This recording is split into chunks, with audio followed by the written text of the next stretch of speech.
This is kinda creepy. Goosebumps rising up my spine. This is kinda creepy. Chills and thrills, the night is mine. Hey everyone, welcome to what I guess is going to be the first official episode of Kinda Creepy. I'm Jason Emmett. I'm Casey Masterpiece. And I'm Twisted Kid Matt. Hopefully you guys saw the introductory episode. You understand that was just an introductory episode. We did do a couple of clips, but we are kicking off the show proper. What the show is going to be, we're going to do a few clips. We're going to talk about these paranormal or weird or cryptic or just whatever clips. And we're going to tell you guys a little creepy story at the end.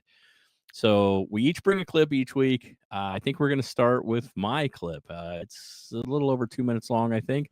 Let's have a watch and see what you guys think. Here's mine. Right. Already. Yeah. He said, I'm already out. All right.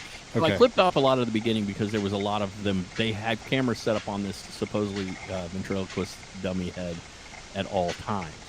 So there's a lot of nothing going on. So this was the first night. And the first night, the cage opens or whatever the Containment unit for this. So this is the possessed second small. night. Now, the second night it opens. Now, I want you to start watching its Look eyes further. and its mouth right now. All right. So You go with the eyes. thank you. Yeah. Ugh. And we're going to I get the don't like mouth. any of that. He's like, I'm not down for this at all. And don't worry, Matt, because you love it so much. We Come on now. We will zoom in for you, Matt. Hate the zoom ins. All right. Yeah. But you got So just in case you didn't see it, let's look at it up close. There you go. The mouth is still moving. So this took place over a couple of different nights. This was supposedly. So this is a ventriloquist dummy head that's been locked in a glass box. It's supposedly very haunted. That I think they say comes from the 40s. His name is Mr. Fritz. Notoriously the most haunted time period. You know. It was owned by Hitler, then Mussolini Yeah. installed it. This is the most fascist puppet of all time. Yeah. God damn. Why? So here Okay. you go. Now I want This to is point one something that out real in- quick. There are The containment unit is open. Yeah. So the fact that this is a ventriloquist dummy, it's got built in, it's got strings to make all the movements. Here goes the eyes. Those are not moving. It's going to talk to you, Matt. Yeah, the strings are not being pulled. You can see them because it's just. Now it is moving up. Matthew. That's what he's saying. So I want to talk about this one a lot because what makes this one so Thrown in a interesting is bonfire. that this has been like they purposely put this on display to document this. This was supposedly like a haunted head or a haunted ventriloquist dummy. They've taken the head and they've put it on that display in that display case or whatever you want to call it, locked in glass. They're keeping it locked in there on purpose. Yeah. And then they Trying put to. cameras on it because of the supposed paranormal activity that goes around this thing.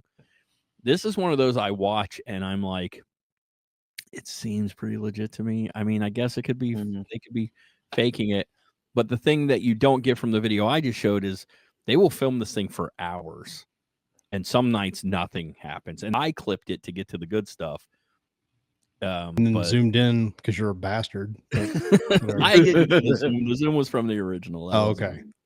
But yeah, what do you guys think of that one? What do you think? What do you think of Mr. Fritz, the ventriloquist dummy? First of all, I need to put a better lock on that damn thing. does it feel legit to you guys first? Put a That's my brick in front of the Kinda glass. feels legit. Yeah, Mm. it seems like why the hell would you just film a glass case in your house unless you suspected something was actually happening?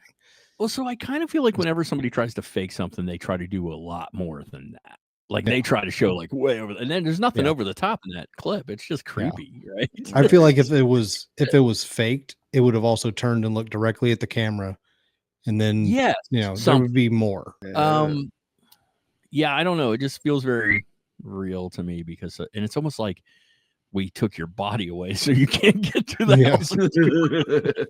There's no What if the legs to run through the house. I want to know, does that make it more That's like creepy? upstairs. Is Just the it- head. Just the head. The body's Yeah, that's- upstairs. Oh no, okay. What you're not hearing is the footsteps upstairs of the body just walking around without a head. Right. It's like, oof. Well, Going that to was kitchen, all the knives are missing. I am not one that is afraid of ventriloquist dummies. My daughter was terrified of them. But this was like, oh my God, like if that wasn't that, first of all, that would not be in my house. I know there's like a ventriloquist museum over in Kentucky, not too far away from us. Ooh, actually. Yeah, so load your daughter up and take her on over to the ventriloquist dummy museum. Have a good old time seeing that nightmare. With Jeez. every clip we show you guys, we welcome you to please leave a comment below whether you think it's real or not. Or if we're not here to tell you this stuff is 100% real, we don't know. So if you know something about a clip and you have info and you want to drop it in the comments or write us, please do that. I guess we got a theme going here today because we're going to go into KC's clip. KC, do you know anything about this clip that we're about to show? Not a whole lot. I just know I originally watched this clip, I want to say a little over 8 years ago, and it was just some dude, I think he lives somewhere in the South, but it's just a part of his haunted doll collection that he keeps in his cabinet. This gentleman has a haunted doll collection. This is a longer clip. This one runs about 6 minutes, and we were gonna cut some of it, but we can't because it's kind of important to see. Now he's gonna start off in night vision. He won't stay in. He's got a Pee Wee Herman. Pee Wee doll. Herman doll. It's That's that awesome. one. I that think you need that to watch. I think the Pee Wee Herman doll does move. I'll have to like find another Is this- video of that. Baby laugh a lot. So, Matt, you need to pay attention because this clip never cuts. Now he will move away from the doll, and every time he moves back to that one doll, oh, baby laughs a lot. That's just creepy in and of itself. But watch, man. See, I think that's like an Annabelle reference right there. That's the only thing that gives gotta me any be. pause, right? Because Yeah. the real Annabelle was originally, it was a Raggedy Ann doll. like that one, Ugh, but he God. never cuts. Look, are you The watching? doll, Matt? they cut back and the dolls had a stroke. But what I didn't notice the first time watching this through, he's gonna cut. He doesn't cut. He just moves the camera away, and every time he moves back, the eyes are different. But what I wasn't paying attention to is the mouth will be different too. And that's what I missed the Okay. first time through. Bozo the clown doll. Yeah, like all these look creepy. Oh, but then there's dude. this- Okay. Extra stroke mouth. It's like Frankenhooker. like Want a date? so we should probably, while this is playing, we should talk about why people fake these videos. What they do. You put this stuff on TikTok and it's paranormal stuff, or you put it on, they get a lot of hits. And if you get enough hits, people consider it like you can make money or whatever. And Okay, people first will off, try you to got a copy. Chucky doll down there.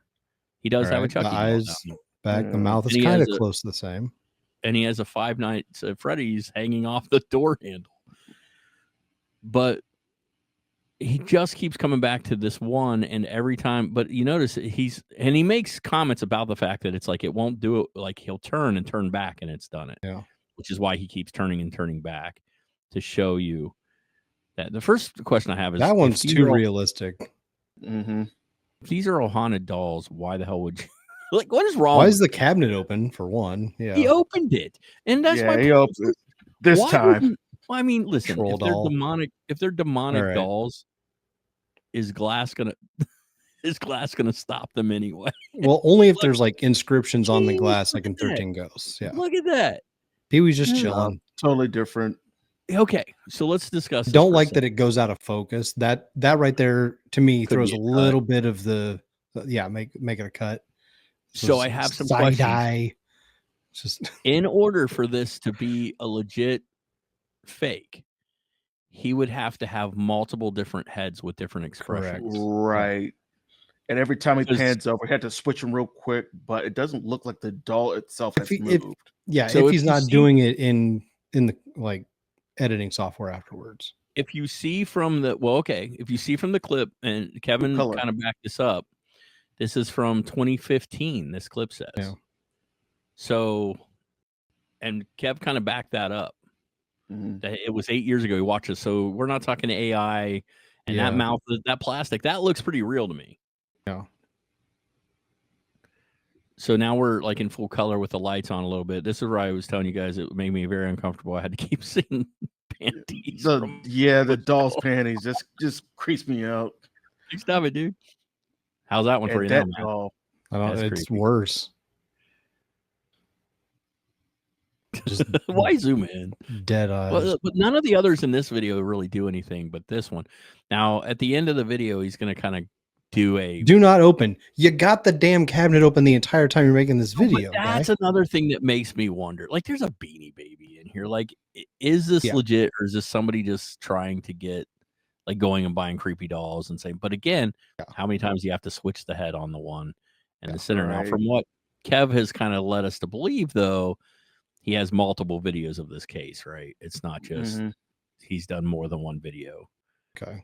And again, the fact that he has a doll like an Annabelle doll. Yeah. Which, if I remember right, the sign on the case in the Warrens Museum says positively do not open. So he probably put that on there as well. As a I thought the same thing. Like, is he just trying to draw us in with an Annabelle kind of doll and then using this other one? Because why is it that this is the one we're seeing all the changes to? Maybe he does have multiple versions of this doll. I would like to know what kind of doll it is, and if it's a real common one, you know. It doesn't look like a baby laugh a lot doll. Baby creeps me out. Baby creeps me out a lot. And then there's the whole we never see it move. Like, we never get to witness it, but here you go. He's going to show you. He's going to run through the changes we see through the video. There you go. You see the eyes move. Freaking creepy. Yeah. Correct. What's up? Yeah. Like, hi. I got my eye on you. I just had a stroke.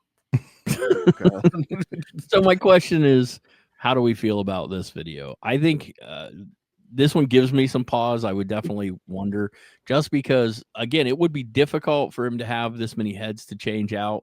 And it doesn't look like the video cuts, but Matt is right. There are scenes where it blurs really bad, where if you were going to put a cut in, that's where you would put the cut. Yeah. I know people today are doing shit where I can't even tell they do the cuts. That's like a big thing now. So there is some reason to give me pause personally. Where do you guys go with this one, though? Yeah, I agree with you. There's like those cuts. I mean, well, not really cuts, just blurs and just moving back and forth between the actual doll. But I have to do like more of a deep dive on his series of videos, because I do think there are videos of the doll actually moving and he doesn't cut away. Yeah, that would be a little more impressive to me. And we can do a follow-up. We'll just reference, that whenever we come to it. It's from episode 1. If you find another one, especially if the case is shut when we see it moving, that would make it not impossible, but a lot harder to fake the movements and stuff. Right. And again, since this is from 2015, and we know editing, I can tell you very well, editing software in 2015, in order to do, like, most people at home didn't have stuff that they could have fake those faces that well. Right. Like, we would have, those weren't superimposed. They didn't look like, to me, those, if he was changing it, he was changing the face, the whole heads out. So to add a little credence to it, if he was opening the case and changing the head, the doll, only the face moved. The doll itself didn't seem to move positions at all. And putting something back in the same exact position that it was in, like, we should, because to put another head on there, you would most likely have to steady the body, put a head on, and then like lean it back up against the cabinet. And like making sure it does not move would be very difficult. That's what I was getting at. Like, the amount of effort. I'm not saying he didn't do it, but it would have taken a lot of effort. He could have had like another person behind the cabinet, like switching things out. Possibly, I don't know. We never know.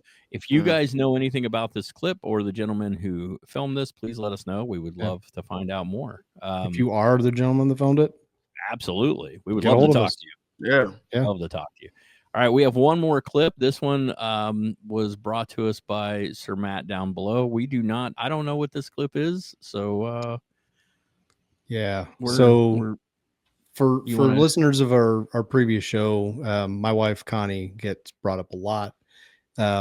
My wife will actually just say 2 words that will evoke a very specific emotion in me whenever she says them. Fruit and those fun. 2 words are pantry. Fruit fun. It's a long story, guys. What are the actual 2 words? It's a pantry ghost. Pantry ghost. Pantry ghost. This video was allegedly. I'm gonna say allegedly on all of it because I have thoughts on it. Allegedly filmed back in 2007. There is a series of these videos that actually have been put together into a full documentary, which I just realized not too long ago. I'm gonna have to actually watch it. I believe it's on Amazon Prime. Do you know what it's called? I think it's just called the Pantry Ghost documentary. Really? Okay. Yeah, I know, shocking, right? They're not a super creative name. Yeah. So, Depending on the clip you're about to post, I may be watching it this week. The movie came out in 2013. But yeah, it looks like it's on Amazon Prime. It's on Tubi, Roku, it's on YouTube. Let's not sleep on Tubi, guys. Tubi's pretty great. Tubi's pretty cool. Right. Yeah. So this is a couple minute, right? It's just a couple minutes, and there's some text on the screen that kind of breaks it down. And when I first saw this, it legitimately, I did not sleep well. And there are some definite skepticism built into it, but we'll go ahead and play this real quick. I'm interested. All right. Let's do this. So, person's pantry door would open by itself at night. He filmed the door opening, capture what appeared to be an entity, and releasing the videos. Skeptics was asked to see it in person, and he brought somebody from metacafe.com. He actually brings somebody in to witness it. Yep. The 2007. Again, we're going back to an older clip. And this is from the U Show. Which is where you can go to find out more about this, I assume. Day 10. Yep. 12:03 a.m. Still nothing happening. So does he keep a camera on it all night too, as well? Yeah. Okay. Now there are obvious, some obvious edits for text, and this is a pantry. Time. Yeah. It's like a frosted glass pantry. Yes, it is. And this is also why I won't have a frosted glass pantry in our house.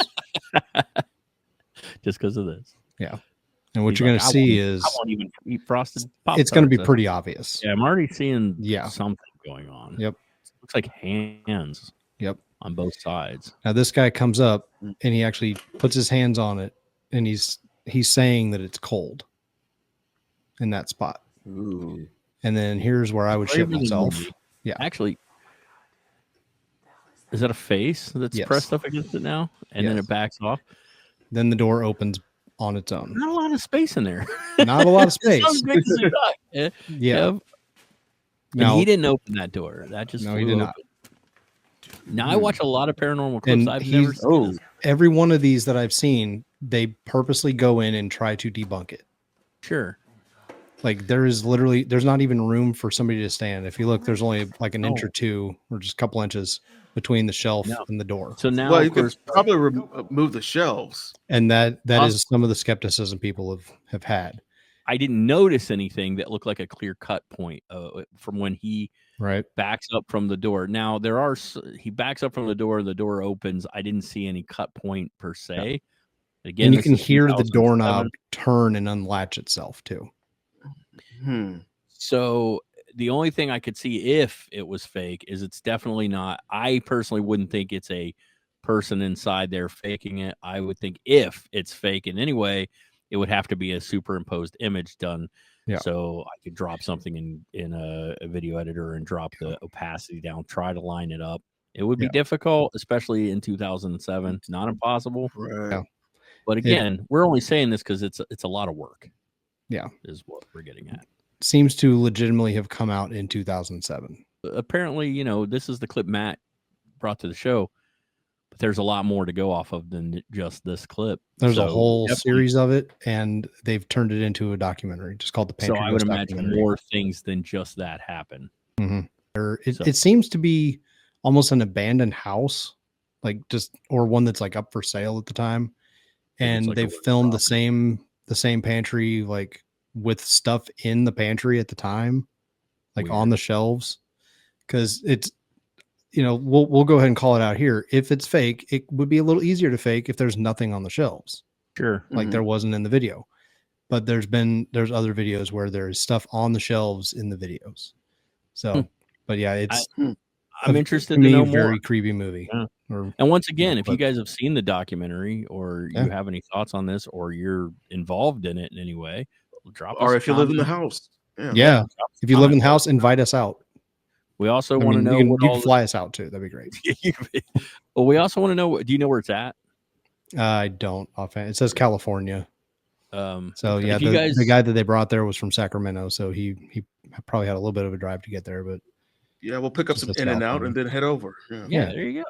We'd love to. That'd be lovely. Yeah. All right, so we are now going to go into the story portion of the show, and what that means is we're going to tell a little tale that is, reportedly a true story. I make no claims as to if it actually is or not, but these are just some fun stories that people have told over time. We're going to go into our first one this week. So I want to ask you guys, do you know about Fox Hollow Farm? I do not. All right. This is going to be really interesting. So one of the things that happened when I've been putting some of this stuff together is a lot of it, I not purposely. Some of the stories I start finding are near us. So we should probably let this be known. Casey and I are in the Cincinnati area, and Twisted Kid Matt is actually in the Kansas City area. So we're in suburbs of those areas. And it was not intentional that some of these stories ended up close to us, or at least somewhat close. But this story takes place just outside of Indianapolis, Indiana. Just outside of Indianapolis, Indiana, there sits a house. It's a beautiful house. It sits on a really large piece of land. This house is known as the Fox Hollow Farms, right? It's like I said, big piece of land, beautiful house. So let's talk about a couple, Rob and Vicky Graves. They're looking for a new home. They come across Fox Hollow. They love the place.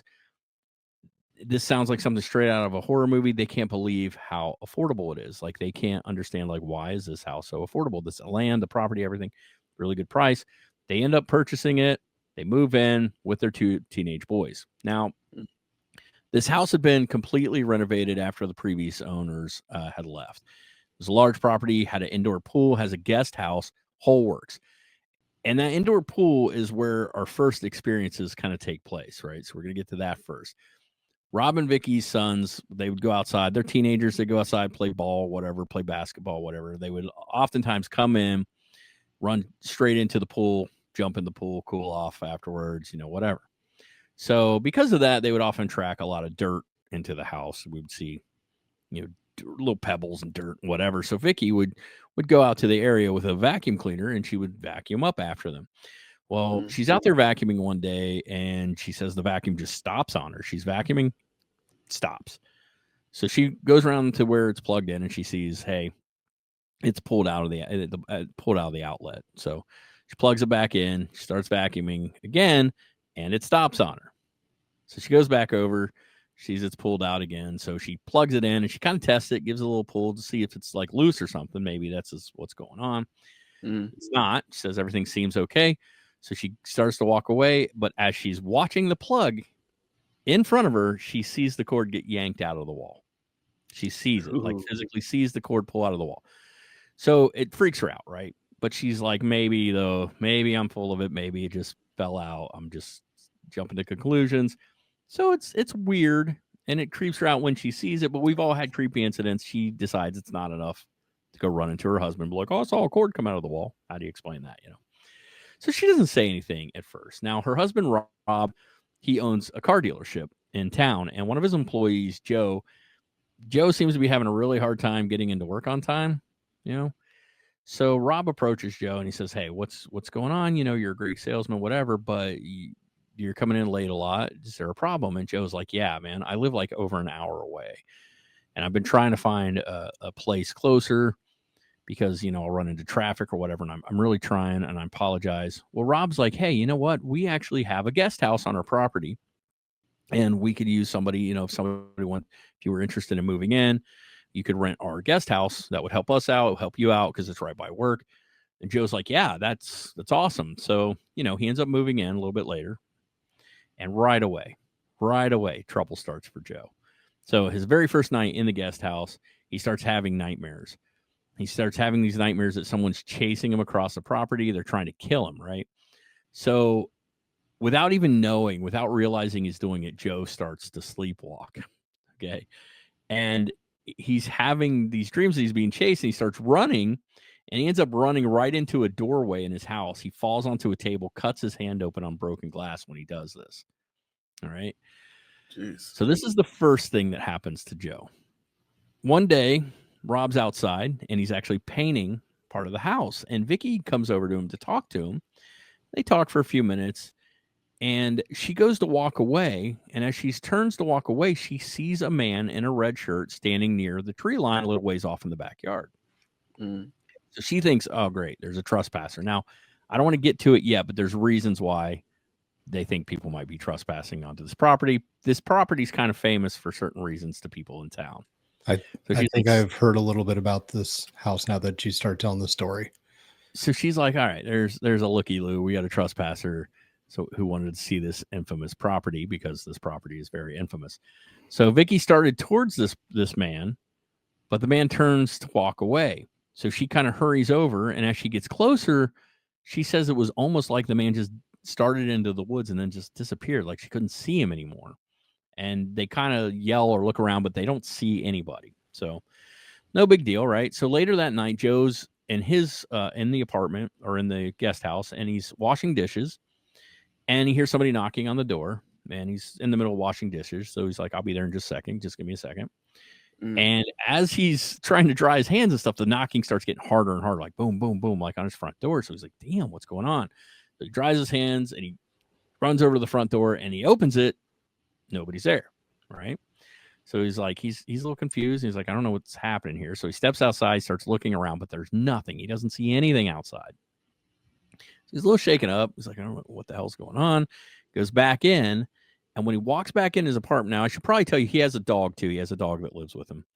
So as he walks back into his apartment, he sees as he looks across the apartment, he looks into his bedroom and he sees it looks like a man standing in his bedroom, right? And he's like, what the hell? His dog starts snarling and it starts barking. And so Joe runs. He runs towards the guy and runs in the room and flips the light switch on and nothing. It's just, he doesn't see anything. So now his nerves are shot, right? He's like, okay, I don't know what's going on, but I'm freaking out. I'm gonna walk over to the Graves. Sorry, that's Rob and Vicky. Their last name is Graves. I'm gonna walk over to the Graves house. I'm gonna see if they're up. Earlier when you said it was I kind of laughed because you said Rob and Graves. Oh, Rob and Vicky. I was like, oh, Rob and Graves. Wow. So Rob and Graves. I never thought about it that way. Yeah. But that's interesting. I'm gonna rob Graves. So he says, I'm going to walk over to the Graves house. I'm going to see if they're still awake. Maybe it was one of them knocking on my door, or maybe like I can talk to him and settle my nerves because that freaked me out. I heard the door knock, could have swore I saw a dude. I'm freaked out. So he goes walking over to their property. He has his dog with him. Yeah. He gets to their house and he sees all the lights are off. He's like, all right, so they must be asleep. Mm-hmm. I'm not going to wake them up. So he's like, I'm going to go back reluctantly to my place. So he starts to walk back when his dog just freezes, starts barking towards the woods, just barking his head off. So Joe looks in that direction to where the dog's barking, and he sees a man standing at the edge of the woods wearing a red shirt. Right then, the dog just takes off, right, chasing the man. And Joe's like, oh, shit, So he starts yelling for his dog and kind of chasing after it, hoping, oh, God, please don't run in the woods. What am I going to do? I love my dog, Right then, right as the dog gets close, the dude just disappears right in front of their face. Like Joe's like, he just vanishes, right? So now we've got this dude in a red shirt seen by two different people from two different families doing very similar things, right? And they don't know at this point that the other one has seen him. So as soon as the guy disappears, the dog stops growling, and weird, he not only stops growling, he rolls over on his back and just like exposes his belly, almost like, he's scared or something. So, yeah. Mm-hmm. Submission kind of a behavior for a dog. Right. So when this yes, very submissive. Yeah. Yes. So when this happened, Joe looks up and he sees the man again, and he swears that he thinks the man is smirking at him, like smiling at him with a smirk on his face. So he grabs his dog. He literally picks his dog up and runs back to his apartment. It was like, this is just too much for me. Right. So the next morning he goes over to Rob and Vicky's house. And he tells them what's been going on. He describes the man in the red shirt. He says, this is what I saw. I swear to God, guys, this is true. And Vicky, she looks at him. She's like, I'm going to confirm it. I've seen the guy in the red shirt standing by the woods as well. So Joe would go on to have further accounts of knocking and pounding on his door. Once again, every time he would open it, no one would ever be there. Then one night, the pounding's going on the door, and he just gets mad, and he reaches down, and yanks the door open, like just yanks it open. And as he's standing there staring, he looks up, and the door knocker is like hanging in midair, like just hanging as if somebody's holding it. And he says all of a sudden it just slams down, knocks, and he freaks out, slams the door shut, locks the door, right? A moment later, the doorknob starts shaking, twisting like somebody's trying to come in. And then he says the door just snaps open, like violently, goes flying open, breaks the lock on the door, everything. All right. So, he loses it. He's mad. He's pissed off at this point. He goes outside. He's like, I'm going to go out. I'm going to look for God knows what, but I'm going to find out who's doing this. He steps outside, turns around again, and sees someone standing in his apartment door. He said this guy is dressed totally in white and looks drenched, like soaked to the bone. And he's got his mouth open as if he's screaming, but Joe doesn't hear any sound. He just sees this guy like screaming, right? He says as he's watching, once again, this guy just vanishes right in front of him. And he's like, that's it. I'm at my wit's end. I don't know what to do. So he goes back to the graves again. His pants were noticeably soiled at that moment, too. Yeah. So he goes back to Rob and Vicky, and he says, look, man, this is what's going on. I don't know if I'm losing it. I don't know what's going on. I'm confused. But they tell him, they're like, we believe you. We think that you're experiencing this stuff because Vicky has experienced a few things. She's seen a guy, too. We actually believe you. So there's a story behind Fox Hollow Farms. So when the Graves went to buy the place and they saw how cheap it was, they started asking the real estate agent questions about it. And Rob suddenly had an epiphany. I know what this place is. And he asked, and the real estate agent did confirm that this place had at one time belonged to a man named Herb. I think it's Baumeister, how you pronounce it, Herb Baumeister. All right. I do know the story then. Yep. The I-10 Strangler. This was the name given to a serial killer who between 1980 and 1991 killed at least 11 boys and adult men throughout Ohio and Indiana and dumped their bodies near Interstate 70. The killer was picking men up from gay bars, they believe, in Indianapolis. And then he would take them and he would strangle them to death and then dump their bodies. Now, Baumeister was actually suspected of being the killer, but they were never able to prove this. What we do know is that in 1991, the bodies suddenly stopped showing up. And we know that Baumeister purchased Fox Hollow Farms about 2 years prior to the bodies not showing up anymore. So in 1994, Baumeister's son was playing in the woods out back of their house. This is all real. This is all confirmed. And he finds a complete... Well, not complete. He finds a partial skeleton. No, I'm sorry. A complete skeleton partially buried in the backyard, his son. So he goes running home and he tells his parents, and Herb goes out and he digs it up and he looks it over and he tells his wife, he's like, actually, this belonged to my father. It was an old dissecting skeleton that my father owned. And when he was done with it, he used to keep it in the garage, but I guess he ended up just burying it, back in the day or whatever. And so Herb takes it out and he reburies it, right? And this becomes a very important part of how Herb Baumeister was actually caught. So in 1994, authorities were contacted by a man who told them he believed his friend had been killed by a man that he had met at a gay bar, that his friend had met at a gay bar, a man who called himself Brian Smart. He told the authorities that his friend was a missing person and that Smart seemed extremely interested in him. And he also told him that Smart had nearly killed him with a pool hose, claiming it was erotic I can't say the word, but you know the word. Erotic asphyxiation. Yeah. He said that the experience had taken place in Smart's mansion. And then in 1995, he saw Brian Smart again. This time, he kind of followed Brian Smart and took down his plate number. Because basically, he had a run-in with Brian Smart. Brian Smart had almost killed him in this whole thing. And then Brian Smart had become very interested in his friend, and now his friend is missing, and he thinks that he has something to do with it. So they investigate, and as it turns out, Brian Smart is actually Herb Baumeister. Investigators approached him and asked to search his property, but at first he and his wife said, no, we're not going to let you. like I said at first. But by 1996, his wife is starting to find her husband's actions a little suspicious.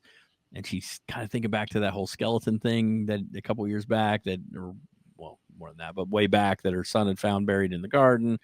Things just are kind of freaking her out. So starts playing over and over again in her head. So they end up filing for divorce, and she takes that opportunity. She knows Herb is away one day, so she allows investigators to come out and investigate while he is gone. So the investigators would find the remains of 11 men buried in the woods at Foxhollowfarm. 3 of them have still not been identified to this day. Jeez. Gets more interesting.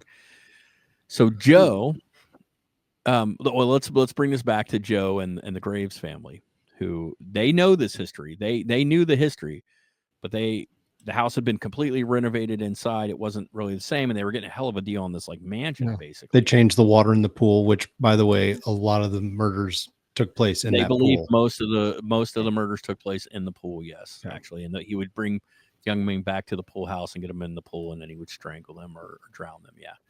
So they knew the history, so they start doing some online searching of some of the suspected victims, right?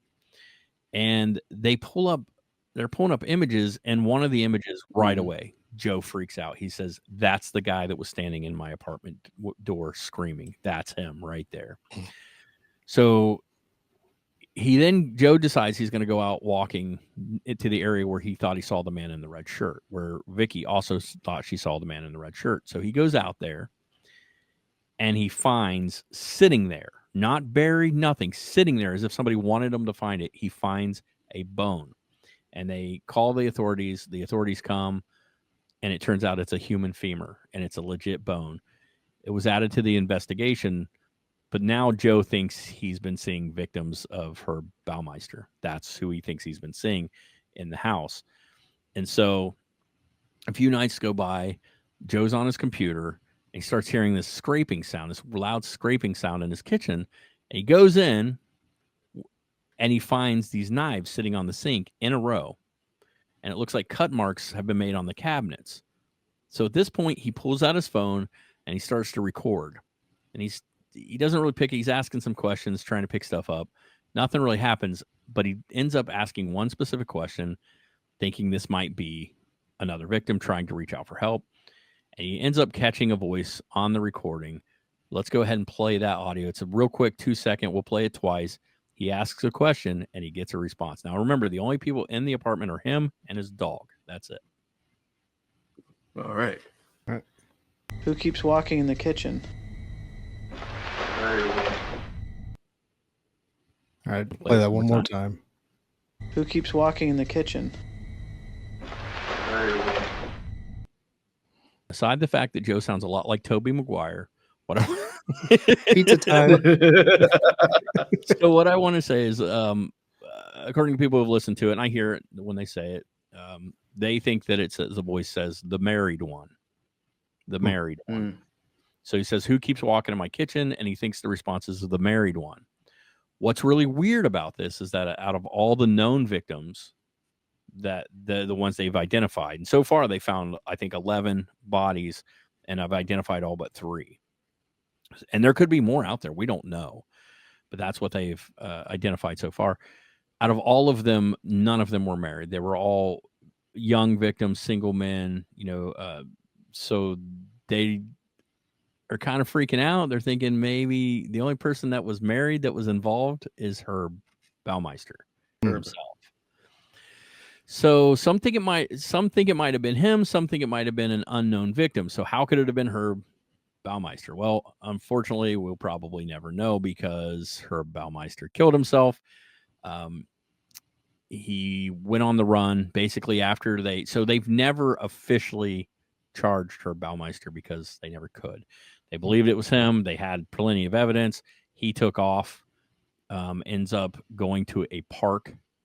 He writes a letter, big long letter, offs himself in the park. The letter says some weird things like, hey, I apologize for doing this in this park and all that, but he never, ever officially said, I did it, or here's where the bodies are, or any of that. So they'll never. I mean, it's pretty much accepted he's the one who did it. He'd been accused of things prior to this anyway. They believe it was him. Also, why would you do that to yourself if you weren't the one? It sounds like you were about to get caught and you were ashamed and whatever. But eventually, they sold the farm again. Somebody bought the farm. And not just Herb Baumeister. Oh, somebody, the Graves sold the farm. And it's actually, the weird thing is it's the houses went through quite a few hands at this point. Numerous people have bought it. It's been totally redone. It's a gorgeous house, gorgeous property. And is this a photo of the actual house? This is the house that you see there. I don't know if this is a newer. I think this is a somewhat older version. I think it looks a little different now. I wonder a lot because the Amity house they redid the way it looked too because people were like showing up and trying to take pictures all the time, and it doesn't look like the same house. So I have a couple of questions for you guys. To me, this is one of those stories that just feels really legit. Yes, they knew about the murders, but these are successful people. They have no reason to put this out there. And Joe literally found a bone where they saw this guy, a legit, he found a human femur out in the spot where they were seeing this spirit or whatever. I think this is a legit story. I think that what they experienced, they really experienced, that they're telling the truth. But I have a couple of questions for you guys. One, do you think that this sounds like a legit story? So let's start there. What do you guys think about this story overall? It sounds legit, and so it's an awesome story. Yeah, creepy, right? Yeah. And it's so close to home. I mean, we drive on I-70. This is not unusual. I didn't know about this. Yeah. I mean, back then, this was a lot of this took place in the 90s and stuff. I didn't know anything about it. But Now, full disclosure, I know of this story from the true crime world rather than the paranormal world. Yes. So that's why, as you were describing, I was like, this is starting to sound familiar. I forget names a lot. But as you were talking about, the indoor pool, I was like, okay, I think I remember it because it's such a specific thing. Hearing all of the things that have happened to that, that's not that kind of energy being trapped in a place like that is totally understandable. And not only that, let's get real weird with it. Let's get real weird, guys. All right. So bodies of water, including pools, tend to hold on to certain types of energy like that. That's why a lot of people, charge, I don't know about a lot of people, but they will sit water out at night and let it charge under the moon because they think of the spiritual healing properties of, what can come from that. To each their own, we'll say. Right. I agree. But just look up moon water. That's what that is. Moon water. The spiritual aspect of water and the symbolism of all that and everything, a murder taking place in water. That's why there's a lot of, spirits seen out near lakes and everything, is the water holding on to that energy. So, and for the record, I am not one of these people who believes in this. I just moon water. am around it a lot. But I knew you were just giving explanation. I'm just aware of moon water and crystals and things like that. So I have two questions, kind of one along those lines and then one a little off those lines. The first is, do you think that there are probably other victims that might be out there? Absolutely. I do too. Considering how much property there is, if they haven't gone over every square inch of it, there's a high likelihood. If you found 11, right? Come on, you're going to tell me there's only 11 there? They believe he was, and of course he was, but they believe he was the I-10 killer, and of course if he was the killer, he was probably that killer too. Yeah. But those two, they think that what happened is he stopped dropping the bodies off when he had a place to put them, a place where he could bury the bodies and hide them better. So my next question for you guys is, you get a good price on this house and land, will you buy it? Would you move in knowing the backstory? Ooh. Well, I'll and give if you you do you still in the pool? Yes, no, I don't swim in that pool ever again. Dude, free pool, right? Yeah, put a different one in. I'm not going to swim where people died, knowingly. Just add some bleach to it. You'll be good. You think that no one's ever, drowned in a public pool that you swim in. Come on. But this is multiple people being brutally murdered. There's a difference. I mean, yeah, that's true. That's true. Me personally, I wouldn't probably buy the property. I'm not saying I wouldn't buy property where people have passed away. Obviously, I would. But I think even aside from the paranormal aspect of it, there's just too people know about this place, and it just seems the murder. It'd be like buying the Amity house, right? Yeah. Whether it's true or not, whether you believe in Amity or not, and I know a lot of people don't. They've said it's been proven fake or whatever. Yeah. But still, that house is a site. Like people are going to sightsee. Right. Yeah. Mm-hmm. So like there's certain homes that if you buy it, you know what you're getting. I probably wouldn't buy this house. It's gorgeous and the property is amazing, but I probably would pass. The like, murder if I got that aspect much money, changes it a bit. The fact that they have that they believe they happened in the home. Yeah, that and you changes find a bit. body. I don't want to find a body. Correct. But yeah, there's a good likelihood that, you know, if I were ever in that situation, I'd probably be like, yeah, absolutely. And hey, you can have killer Halloween parties too. Oh yeah. Yeah. Well, there you guys go. That's the Foxhollow Farm story. I think it's interesting that you said that, Matt, because I will tell people, I want to lead people to this. There is I can't remember the name of the podcast, and I apologize for that. If we can think of it, we'll try to add it in the notes, but I don't. They did a podcast all about the Amityville murders that wasn't paranormal. It was just the true story. And they would it be very scary people? Yes. Yep. Yes. There you go. And you pointed it to me. You were the one who told me about it. So yeah. Yeah, it's wonderful. And it's like, it is creepy enough by itself. And so sometimes the true crime stories, it's weird how those two can kind of go in sync, and like you can hear the true crime story and not even know that there's a paranormal aspect. Yeah. So that's kind of cool that you brought that up. But yeah, Foxhollow is one that I've heard about a lot. And I kind of wanted to share it with you guys and get your thoughts. So again, let us know what you guys think. Let us know if you knew about Foxhollow Farm, and if you did, you know, what do you think of the whole thing? Do you think this is legit or not? If you have any involvement with us and would like to drop us some comments, please do. We are on social media. Like I said, we are on TikTok. We are on Facebook. We are on Instagram. Most of those, we are just Kind of Creepy Show. Aside from the show, we also put up a lot of shorts just to keep you guys interested at all times. If you have a video you'd like us to talk about, or you have a ghost story you would like us to tell on the show, you can write us kindofcreepyshow@gmail.com. But yeah, we thank you guys for coming, man. Hopefully you enjoyed, and we got way more to come. We got way creepy clips, man, and some fun ass stories to tell. So please stick around, come back for more. Yeah, watch the Pantry Ghost documentary. Let us know what you think. Well, yeah, I'm going to check that out this I'm probably going to watch it this afternoon. All right, guys. Thank you all for watching, and we hope to see you next time. Until then, remember, keep it creepy. This is kind of creepy. Goosebumps rising on my spine.